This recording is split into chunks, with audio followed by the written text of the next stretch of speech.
السلام عليكم ورحمة الله. الحمد لله الذي علم بالقلم علم الإنسان ما لم يعلم.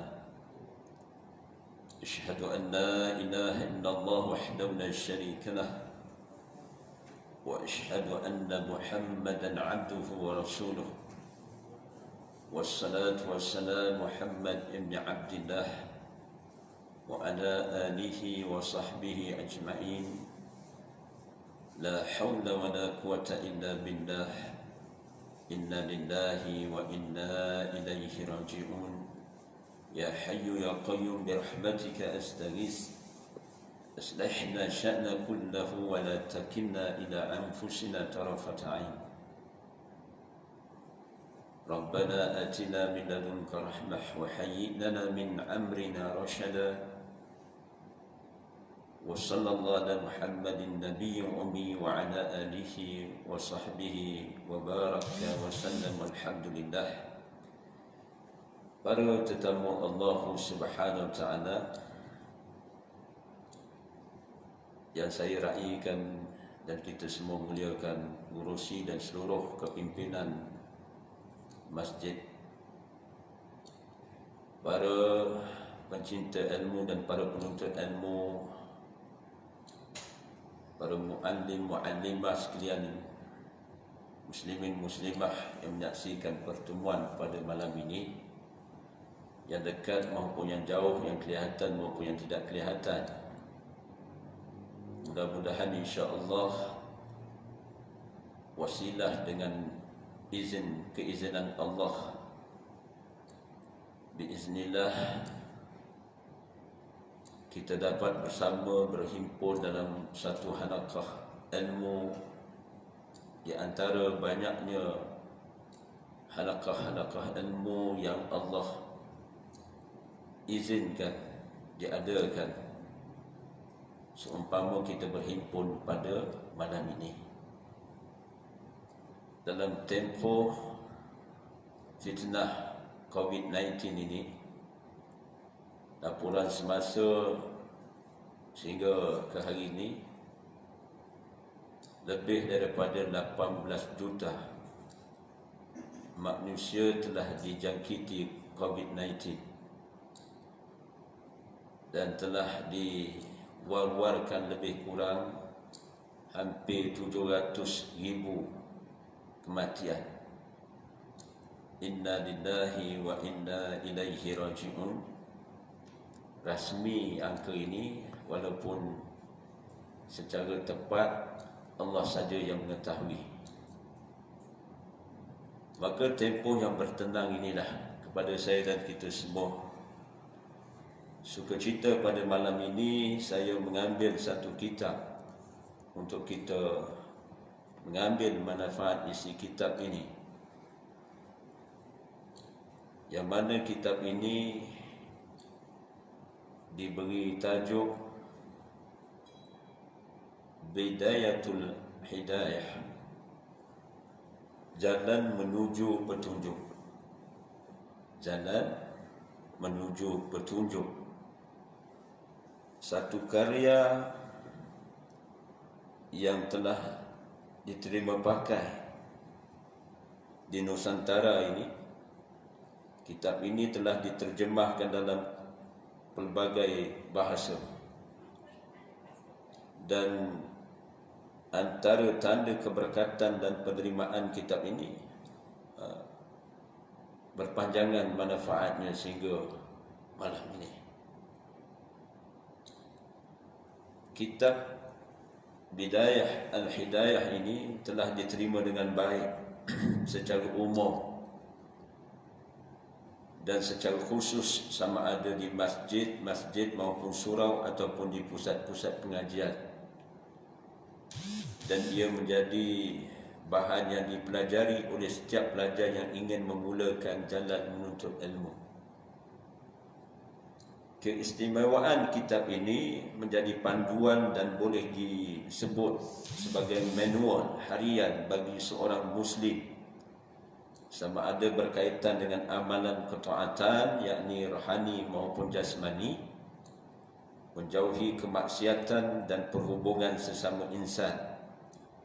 Ketiga-tiga perkara ini adalah tunggak utama, foundation kepada seorang Muslim. Maka inilah kitabnya, dan dia merupakan suatu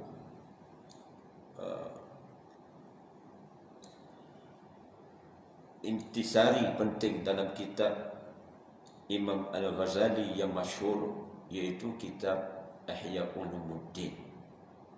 Kitab ini juzuk daripada kitab Ihya Ulumuddin yang sebelum ini telah saya kemukakan secara berperingkat-peringkat.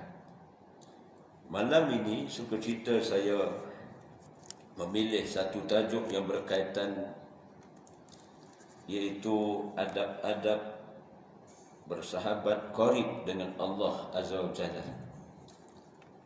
Adab sopan kita, bagaimana akhlak kita sehingga kita dapat bersahabat qarib dengan Allah Subhanahu wa Ta'ala. Dinyatakan oleh musannif kitab, sekiranya kamu benar-benar mengenalinya, nescaya kamu akan menjadikannya sebagai sahabat qarib, teman yang sejati. Orang Putih sebut friendly. Orang Putih sebut friendly, teman yang qarib. Sehingga kan kita boleh mengasingkan diri kita dengan sesiapa pun apabila kita benar-benar mengenali siapakah dia, kesempurnaan bagi sifat Allah, dan diri saya dan di antara kita ni siapa. Jika kamu tidak mampu melaksanakan hal ini setiap waktumu, maka elakkanlah malam dan siangmu terbiar kosong. Maka elaklah malam dan siangmu terbiar kosong daripada waktu untuk berkhalwah bersama Rabbmu dan merasai kenikmatan bersamanya ketika bermunajat kepadanya.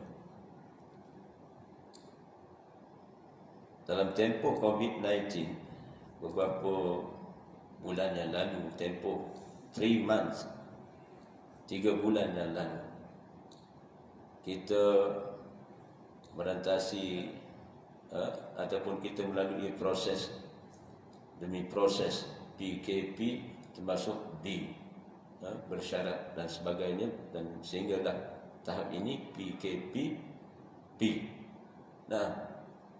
Pemulihan.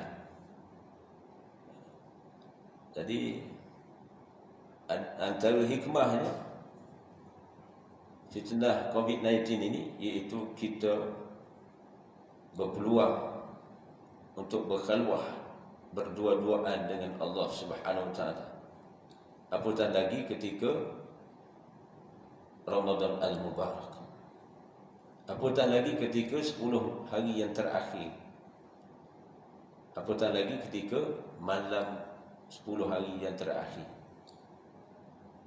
Begitu jugalah malam yang disebut dalam surah Al-Fajr, suratul Fajr, ba'da a'udzu billahi as-samil 'alim minasy syaithanir rajim min hamzihi wa nafthihi wa nafsihi wal fajr wa layalin 'ashr, demi waktu fajar dan demi malam yang 10. Maka sebahagian ulama menyatakan 10 hari terawal di bulan Zulhijjah itu 10 hari yang terbaik dalam tempoh 365 hari. Itu satu pandangan. Ada pandangan yang lain menyatakan 10 hari yang terakhir di bulan Ramadan Al-Mubarak. Namun kuatnya berdasarkan hadis dinisbahkan iaitu 10 hari di bulan Zulhijjah. Jadi untung sungguh bagi saya dan kita semua, kita perasan keridak tempoh waktu fajar masuk sekarang ini lebih kurang katalah pukul 6. Pukul 6 pagi. Selama ni subuh lebih kurang pukul katalah pukul 5.30 ke 5.45. Walaupun kelewatan 15 minit diunjurkan ataupun di waktu ini, waktu fajar itu sekarang ini katalah pukul 6. Andaian yang boleh kita buat kira-kira, sekiranya kita konsisten bangun ketika azan subuh berkumandang sebelum ini, maka kita ada berapa minit? Kita ada 30 minit, 30 minit. Itu sekiranya kita statik bangun pukul 5.30 ketika ramai orang bangun ketika azan subuh berkumandang.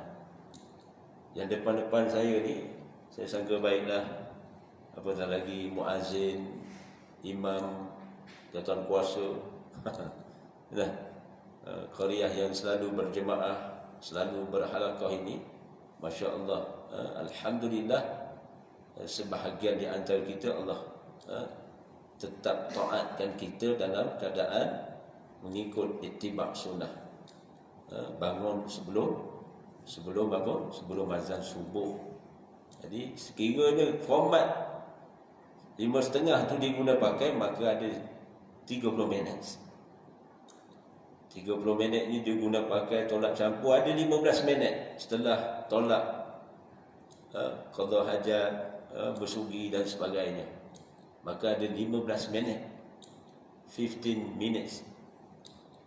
You can pray, orang putih sebut mana? Orang putih. Maknanya boleh solat, dekatkan diri dengan maksud berkhalwah dengan Allah Subhanahu wa taala. Baik.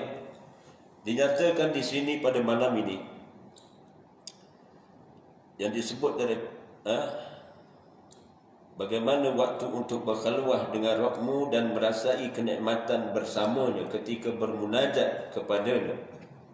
Ketika itu kamu perlu mempelajari adab-adab bersahabat qarib dengan Allah Subhanahu wa taala. Maka dibentangkan pada malam ini satu demi satu adab untuk kita mencapai satu keadaan kita menjadi teman. Kita menjadikan Allah Subhanahu wa taala itu sebagai teman qarib kita. Teman yang sejati, teman yang setia, teman yang begitu hampir. Kita berkawan, bersahabat, kalau dah rapat sampai berpimpin tangan. Berpimpin tangan lah. Ada masa lah. Sampai berpeluk. Bukan berpimpin lagi, berpeluk, bercium lagi kalau dah rapat. Begitulah Allah Subhanahu wa taala, fa inni qarib, kata Allah, aku ni dekat. Baik. Maka adab-adabnya telah dibentangkan dalam bab ini.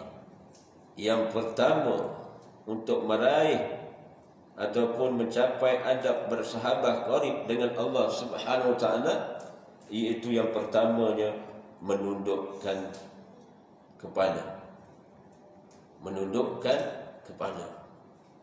Orang Perak sebut apa kehem, Ustaz? Kaitan menundukkan kepala ni.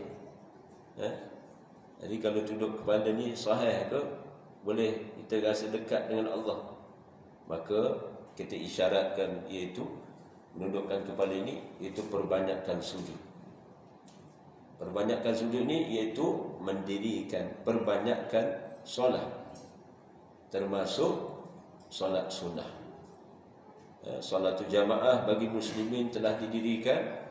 Maka bagi saya dan kita semua muslimin atau muslimat boleh menambah baikkan atas nilai amal, iaitu perbanyakkan solat sunnah. Apatah lagi yang fardu. Jadi itu yang pertama. Maka makin dekatlah kita semua hubungan kita dengan Allah Subhanahu wa taala. Yang kedua, iaitu menjaga pandangan mata. Menjaga pandangan mata. Dan ayat-ayat Allah Subhanahu Wa Taala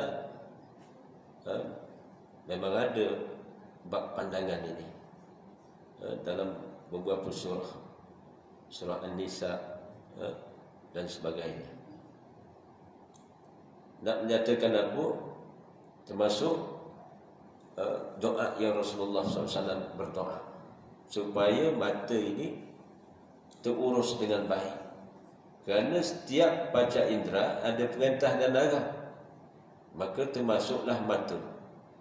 Bila mata ini kita minta Allah Subhanahu Wa Taala pelihara, jaga, maka dalam masa sama sebenarnya hikmahnya apa?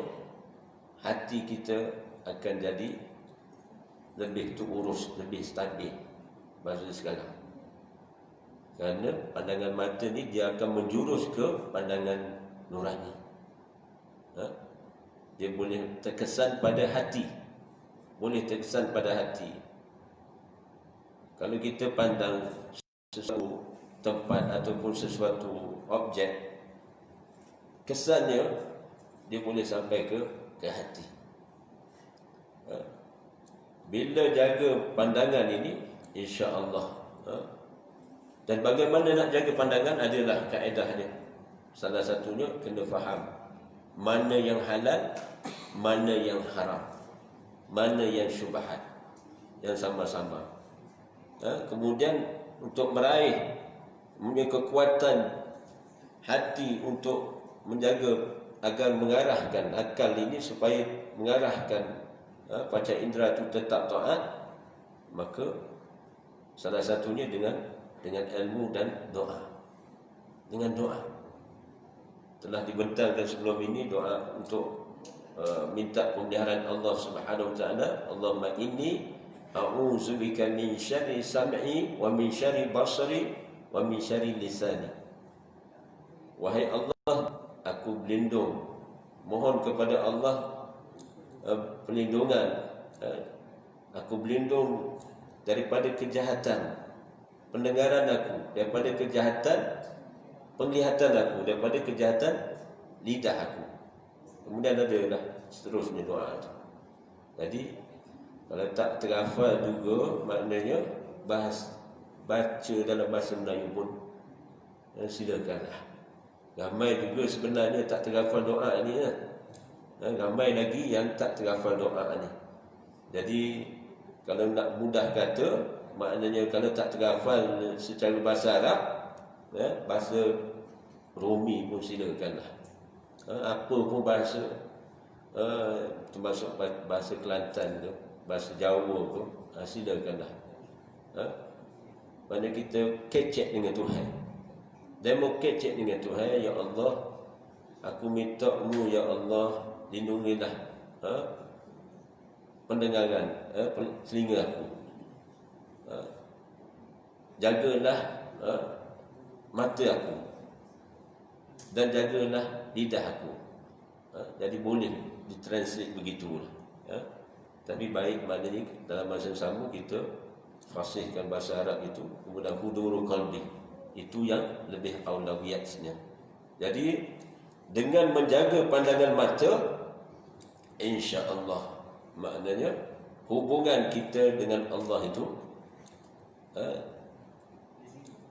maka makin dekat, makin terhindar daripada perkara-perkara yang merenggangkan kita dengan Allah Subhanahu Wa Taala. Jadi salah satunya mata. Mata ni, akibat mata boleh merenggangkan hubungan seseorang dengan Allah. Maka yang rasminya berdasarkan isi kitab ini menyatakan jagalah pandangan mata. Yang ketiga, memfokuskan tujuan. Memfokuskan tujuan. Dengan maksud apa? Kita tawajuh. Tawajuh kepada siapa kita berurusan. dalam doa iftitah kita baca wajhtu wajhiya lillazi fataras samawati wal ard. Ku hadapkan wajahku, satu wajah zahiriah ni tubuh badan kita menghadap ke arah kiblat. Jadi yang kedua iaitu huduru qalbi, hadirkan hati ketika solat. Termasuk ketika zikir. Ketika kita berada di mana-mana saja. Hatta atas kenderaan. Kenderaan ni bergerak. Kenderaan bergerak. Namun demikian, kita boleh hala tujukan hati kita ni, maknanya fokuskan maksud hidup ini lillahi ta'ala, tuju kepada Allah Subhanahu wa ta'ala. Saya ambil sokongan hikmat dalam syarah kitab Ihya Ulumuddin, kitab induk ini, bagaimana tentang memfokuskan tujuan itu. Bolehlah kita ambil manfaat tentang hikmah ibadah haji dan rahsianya. Salah satunya iaitu memasuki Mekah sebagai suatu tanda peringatan bahawasanya mereka telah sampai ke suatu tempat yang suci, yakni tanah haram, sebagaimana yang dinyatakan oleh Allah Subhanahu wa ta'ala sendiri. Oleh yang demikian, maka mereka akan menjadi takut jika sekiranya mereka tidak termasuk dalam golongan orang-orang yang dapat mendekatkan dirinya kepada Allah. Oleh kerana itu, hendaklah mereka selalu menghadapkan rahmahnya. Ini boleh kita sinonimkan dengan maksud apabila kita berada di Mekah, di Makkatul Al-Mukarramah itu, maka pusat tumpuannya untuk kita mendekatkan diri kepada Allah. Jadi poin yang ketiga pada malam ini iaitu memfokuskan tujuan. Tujuan hidup ni apa? Termasuk tujuan berada di Baitillah ini, di rumah Allah ni. Apa maksudnya? Tentulah yang rasmi taqarrub ila Allah. Tujuan berada di halaqah ilmu tentulah untuk meraih redha Allah. Wasilah dengan manfaat ilmu Allah. Wasilah dengan beramal dengan ilmu Allah dan sunnah Nabi sallallahu alaihi wasallam. Jadi nampak, jadi dia saling kait mengait. Insya-Allah bila kita berilmu dengan tulus kepada Allah, Allah akan kembangkan. Orang Kelantan panggil beri, otak ni jadi beri. Dia memfaham beri ni, dia jadi beri ni, dia luah. Dia nampak luah. Jadi bukan datang ke masjid, datang berada dalam halaqah ilmu ni saja. Maknanya ada hikmah yang banyak sebenarnya. Ada hikmah dan rahsianya yang banyak. Maka yang keempat pada malam ini, adab bersahabat dengan Allah Subhanahu wa ta'ala sehingga menjadi qarib, iaitu sentiasa berdiam diri. Sentiasa berdiam diri. Dan menjadi sifatun Nabi sallallahu alaihi wasallam. Banyak masa juga Rasulullah diam, berdiam. Ketika tertentu Rasulullah SAW banyak berdiam. Rasulullah akan bercakap ketika perlu. Jadi sifat itu boleh kita itibak, kita ikut.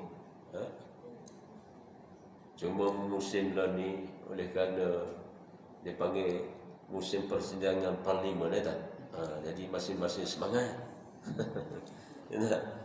Sampai keluar, semangat tu sampai keluar. Kita yang menonton melalui apa ni, YouTube ataupun di handphone masing-masing pun jadi semangat. Cuma kadang-kadang kita lihat gelagat orang yang menjadi wakil kepada rakyat yang terbanyak ni lah. Sepatutnya, maknanya dua pihak ni kena matang. Maksud saya dua pihak ni kena matang apa? Pertama, rakyat kena matang. Yang kedua, wakil-wakil rakyat kena matang. Kena matang dalam bersiasah. Dipanggil bahasa Arabnya bersiasah, maknanya berpentadbiran, berpolitik. politik ni sebenarnya termasuk dalam juzuk Islam. Termasuk kerana Islam ni a way of life, ad-din tu merangkumi semua juzuk kehidupan, termasuk bab siasat.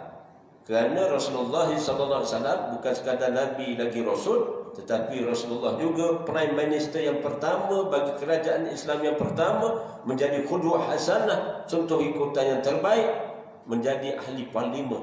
Bukan ahli parlimen lagi, dia dilantik khas menjadi Prime Minister di kalangan pembesar-pembesar Quraisy. Terbukti bukan? Jadi mudah-mudahan ramai juga MP kita ni mengambil contoh suri tauladan daripada sifatun Nabi sallallahu alaihi wasallam. Termasuk cakap, termasuk berhujah. Jangan sampai semua nak dihujahnya. Semua nak bercakap, semua nak bangun. Pantang timbul, pantang dia panggil apa? Pantang sesuatu dibangkitkan, ada di antaranya semangat nak bangun saja. Sebenarnya dia apa pun kena wasatiyah, sederhana.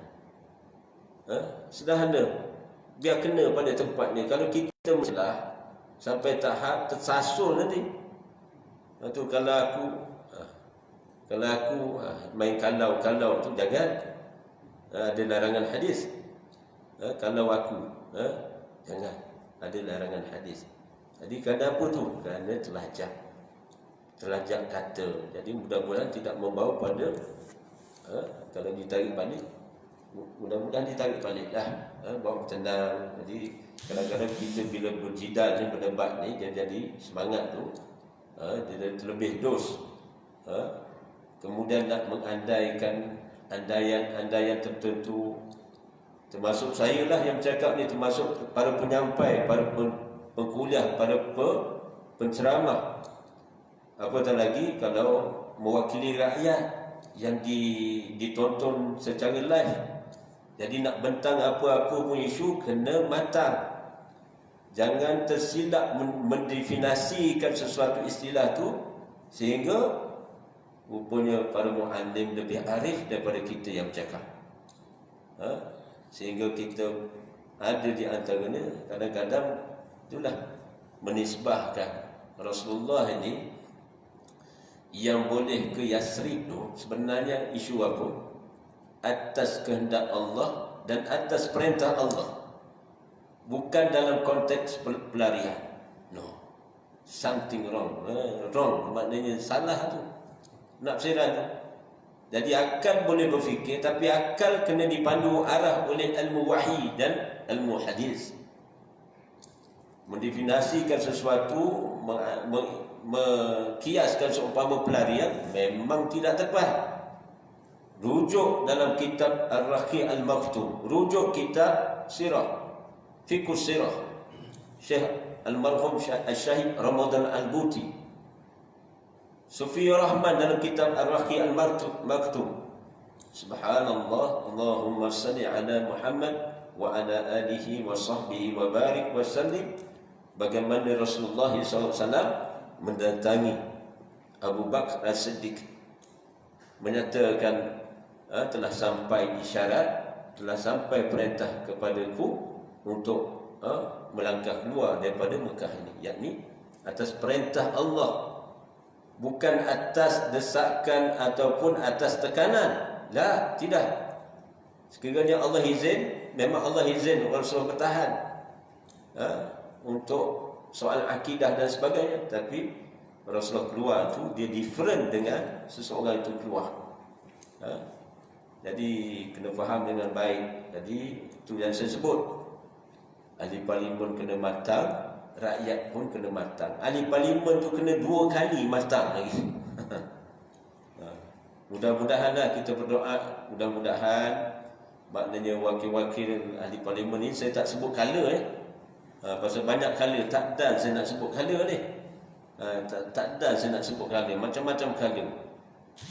Jadi memang kena bawa bersenang. Kita rakyat ni Kalau saya tanya lah tuan-tuan semua, agak-agak bersedia ke nak pilihan raya semua? Agak-agak lah. Jawapan yang terbaiknya jawapan apa? Oh boy, semangat. Itu mewakili parti A ke B ke C ke D lah. Jadi subhanallah. Allah, ya Rabb, nak sebut apa, insya-Allah sekiranya Allah izin. Kita tak tahu masa depannya, sebenarnya Allah yang mengetahui, al-alim, ya'lamu ma la, apa tadi, huwal awwal wal akhir wal zahir wal batin wa huwa bi kulli syai'in alim, dalam surah Al-Hadid. Tentang masa depan ni kita tak tahu. Kadang-kadang kita merancang, rupanya perancangan itu setakat mana yang Allah izin. Setakat mana yang Allah izin. Kadang-kadang apa yang kita suka, apa yang kita tak suka, sebenarnya ia baik di sisi Allah. Apa yang kita tak suka di sisi kita, kadang-kadang sebenar hakikatnya ia baik di sisi Allah. Wa asa an takruhum syai'an wa huwa khairul lakum wa asa an tuhibbu syai'an wa huwa syarrul lakum. Ayat 216 Suratul Baqarah, tentang perintah perang pada awal pangkal ayat itu. Tapi nak sebutnya, boleh jadi apa yang kamu tak suka ia baik, ia tidak baik bagi kamu.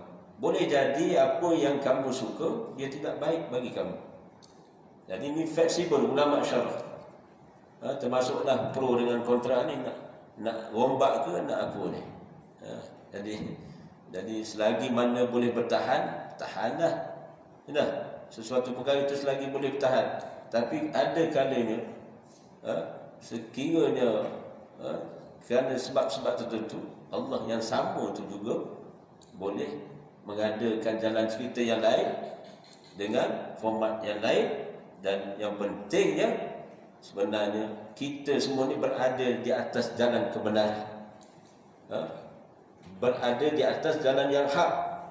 Jadi kalau nak sebut, nak nyatakan, memang masing-masing menyatakan di pihak yang benar lah, ya tak?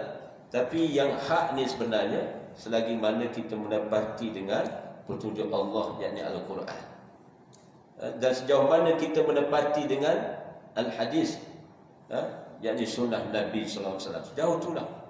Jadi muafakat ni sampai peringkat bukan nasional saja, international muafakat akhirat.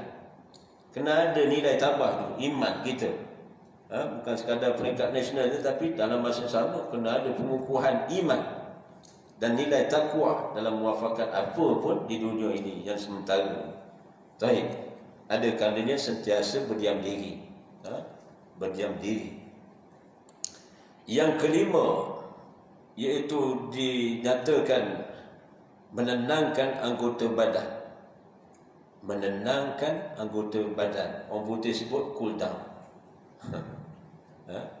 Di antara adab bersahabat qarib dengan Allah, iaitu menenangkan anggota badan. Badan ni akan tenang, anggota badan, gerak badannya akan tenang apabila hati tenang. Kerana puncanya apa? Puncanya hati ni dinisbahkan sebagai sultan. Bila hati tenang, maka anggota badan akan turut tenang. Begitulah ketika kias kepada solat. Kalau seseorang tu solat dia khusyuk, maka dia tidak melibatkan pergerakan yang banyak, melainkan sekadar yang diizinkan ataupun keperluan-keperluan tertentu. Kita jangan heranlah, Rasulullah SAW sendiri pun ada pergerakan dalam solat. Contoh kerana sebab tertentu. Ada riwayat hadis menggambarkan perbuatan Nabi SAW apabila ketika itu Rasulullah solat, kerana sebab Rasulullah bergerak untuk buka pintu. Nampak? Tanya orang yang alim tentang hadis, memang ada beberapa riwayat hadis menggambarkan kerana bersebab. Bukan kerana buat-buat, tidak. Kerana bersebab Rasulullah sendiri bergerak. Bergerak, maknanya apa yang dilangkah kemudian buka pintu, kemudian Rasul stay berada di tempat solat yang asal. Maknanya Aisyah sendiri melihat perbuatan Nabi SAW sendiri.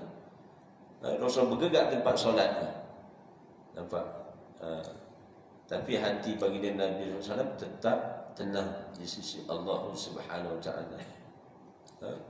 Maka menenangkan anggota badan ini, anggota badan ini termasuk anggota badan kita semualah, kita lah.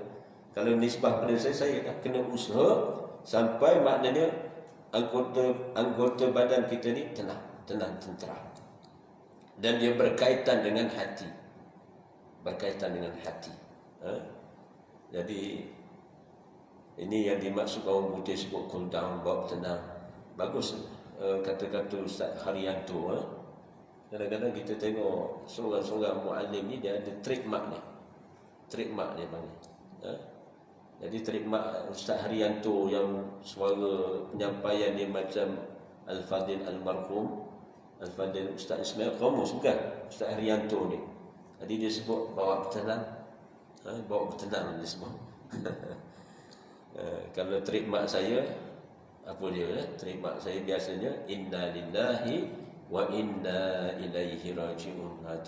Ataupun saya selalu sebut ingat sampai amal sampai mati, ingat sampai mati.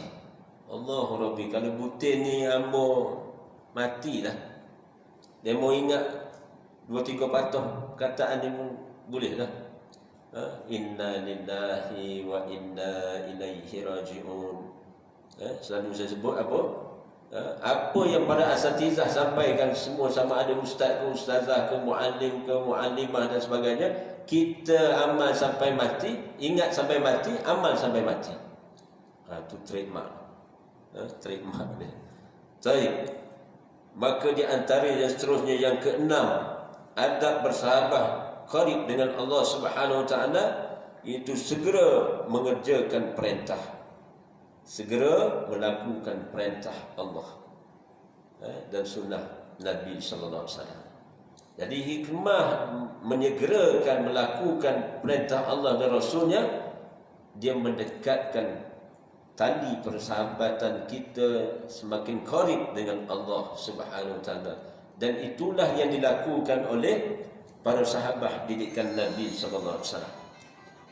Sahabat-sahabat bagi Nabi SAW apabila mendengar pengajaran daripada Rasulullah, sama ada dalam bentuk ceramah ataupun amanat baginda Nabi SAW, ataupun disebut sebagai mengambil ibrah maupun mauizah dan tazkirah, maka mereka pantas beramal, segera beramal dengan apa yang telah disampaikan oleh Allah dan Rasulnya. Jadi nampak, maka kita boleh pada maksud yang keenam ini segera melakukan perintah, maka tali hubungan kita dengan Allah, hablum minallah, itu akan semakin erat, semakin erat. InsyaAllah sekiranya panjang umur, ada rezeki, umur kita ada rezeki lah, insyaAllah. Dan kita akan sampai dalam bulan kehadapan. Lepas Zulqa'dah, lepas Zulqa'dah, Zulhijjah, lepas Zulhijjah, Zulqa'dah. Mana satu tu yang benar? Inna lillahi wa inna ilaihi raji'un. Tu dia, nampak? Maknanya bila sampai bulan Muharram, jangan terlepas pandang future. Niat malam ni lah, niat macam malam ni, niat untuk berpuasa di 10 hari, di tanggal 10 bulan Muharram, di tanggal 10 Muharram. Kerana apa? Puasa 10 Muharram itu, pada tanggal 10 Muharram itu, nisbahnya dia pun fadhil amalnya, harap-harap Allah ampunkan dosa setahun. Tanggal 9 Zulhijjah, Rasulullah mengharapkan, Rasulullah berdoa untuk umatnya agar diampunkan umat Muhammad SAW ini, diampunkan dosa-dosa kecil lah, iaitu selama setahun yang lalu, setahun yang kehadapan. Tanggal 9 Zulhijjah pun ni. Namun demikian pada tanggal 10 Muharram nanti diampunkan dosa setahun. Subhanallah. Jadi semua termasuk saya ni semua pendosa. Silap-silap makin banyak bercakap makin berdosa. Kerana ada timbul cacat celah dari segi percakapan dan sebagainya, wallahu a'lam. Tapi ada kalanya ketika tertentu kena sampaikan mesej risalah agama ni, maka kita kena rancakkan, hebahkan salam, kena rancakkan bercakap dan sebagainya. Namun demikian dalam masa sama maknanya bahawa bertenang dan segera melakukan perintah Allah Subhanahu Wa Taala. Dan yang ketujuh, meninggalkan larangannya, meninggalkan apa saja yang Allah larang. Tadi melakukan sedaya upaya apa yang Allah perintah. Ini nilai takwa. Yang ketujuh ini maka dibentangkan jalan, iaitu meninggalkan larangan-larangan Allah. Kerana setiap anggota panca indera ada perintah dan larang. Ada perintah, yakni syariat, law. Dipanggil hukum. Hukum, peraturan, yakni perundangan Allah, syariat Allah ini. Maka tinggalkanlah apa yang Allah larang. Jadi sejauh mana kita tinggalkan larangan Allah, maka di situlah potensi saya dan kita semua semakin dekat hubungan kita dengan Allah. Hablum minallah ini. Ini dia panggil sayap kanan, sayap kiri kena ada balancing betul-betul. Sama nak pergi ke Rembang, nak sampai ke Maqam Mahmudah, maqam yang terpuji. Apabila gandengan mantap ini melakukan apa yang Allah perintah dan meninggalkan apa yang Allah larang, makin dekatlah kita dengan janji-janji Allah Subhanahu Wa Taala. Yang ke-8, tidak menolak takdir. Tidak menolak takdir. Malam ni nampak semuanya profesional lah. Semuanya profesional. Biasanya ada wakil yang tukang catat ni. Yalah. Jadi orang sini memang profesional. Alhamdulillah, mudah-mudahan ingat yalah. Mudah-mudahan ingat antara beberapa maksud tadi, mudah-mudahan ingat. Mudah-mudahan ingat apa yang poin-poin malam ni. Tapi saya syorkan lepas ni kita beli kitab. Kitab ni Bidayatul Hidayah ni, insya-Allah saya akan bimbing. Sebagai maknanya kelas ini sebagai kelas berkitab. Boleh dulu. Ataupun dah ada guru yang membimbing kitab ni. Maknanya penerbitan Telaga Biru berapa riyal ni? 25 riyal. 25 riyal saja. Baik. Maka khulasahnya pada malam ini, iaitu yang ke-8 untuk malam ini, tidak menolak takdir. Satu di antara juzuk cabaran ataupun ujian orang yang beriman untuk menghayati ataupun merealisasikan rukun iman itu, salah satunya yang payah untuk beramal, iaitu beriman dengan takdir. Beriman kepada Allah, insya-Allah. Yakin Allah ni wujud, sehingga kita bertanggungjawab untuk mendekatkan diri kepada Allah. Beriman kepada malaikat, insya-Allah percayalah. Tapi ada satu di antara 6 rukun iman itu, beriman kepada qada dan qadar Allah. Hak tu jadi cabaran. Kenapa? Kerana kena pada semua orang. Tu tadi yang tentang ayat 216 ni. Boleh jadi apa yang kamu tak suka, ia baik bagi kamu. Boleh jadi apa yang kamu suka, ia tidak baik bagi kamu. Jadi banyak perkara dalam kehidupan kita ini, ada banyak yang Allah izinkan berlaku apa yang kita hajati. Tapi tak kurang juga banyak benda yang kita tak nak berlaku. Tak? Siapa nak ubat, tiba-tiba keluar ubat. Jadi cukuplah sekadar ini. Jadi mudah-mudahan kita akan sambung syarah isi kitab ini pada next month, insya-Allah. Ma'assalamah ila liqa, wabillahi taufiq wal hidayah. Wassalamualaikum warahmatullahi wallahu a'lam. سبحانك اللهم ربنا وبحمدك أشهد أن لا إله إلا أنت أستغفرك وأتوب إليك.